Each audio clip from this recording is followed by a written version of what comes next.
सुशांत सिंह राजपूतच्या मृत्यू प्रकरणासंदर्भातल्या टॉप 9 बातम्यांचा आढावा घेऊया। अभिनेता सुशांत सिंह राजपूत प्रकरणामध्ये रिया चक्रवर्तीला क्लीन चिट। सुशांतनं आत्महत्याच केल्याचं सीबीआयच्या क्लोजर रिपोर्टमधून समोर।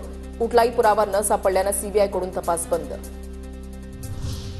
सुशांत सिंह आणि दिशा सालियन या दोन्ही आत्महत्याच ठाकरे कुटुंबाला अडकवण्यासाठी आरोप सुरू। संजय राऊतांचा आरोप। उद्धव ठाकरेंनी नारायण राणेंना कोणताही फोन केला नाही। नारायण राणेंच्याच अटकेवेळी कुटुंबीय आणि अमित शहांनी ठाकरेंना फोन करून सांभाळून घ्या असं सांगितलं। संजय राऊतांचा दावा। नारायण राणे बोलतायत म्हणजे तथ्य असेल। नारायण राणेंनी उद्धव ठाकरेंचा फोन आल्याचा दावा केल्यावर गिरीश महाजनांची प्रतिक्रिया। सुशांत सिंह राजपूतच्या दुर्दैवी मृत्यूवर राजकीय भाकरी भाजणाऱ्यांनी डोळे उघडून सीबीआयचा क्लोजर रिपोर्ट बघावा। दिशा सालियनच्या बाबतीत पण हेच होईल। रोहित पवारांचं ट्विट। सुशांत सिंह राजपूत आत्महत्येचं अनेकांनी राजकारण केलं। सीबीआय रिपोर्टवर माजी गृहमंत्री अनिल देशमुखांचं वक्तव्य, तर उद्धव ठाकरेंच्या सरकारनं सुशांत प्रकरणामध्ये पुरावे नष्ट केल्याचा राम कदमांचा आरोप।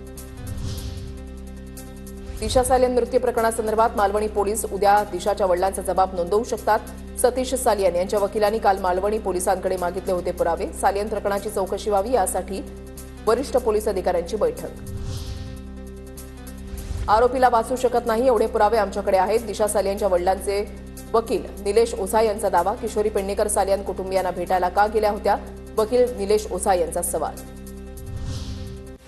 सीबीआय सारख्या नामवंत संस्थांनी जर क्लोजर रिपोर्ट सादर केला आहे तर आपण तो मान्य केला पाहिजे। क्लोजर रिपोर्टवर प्रफुल्ल पटेलांची प्रतिक्रिया।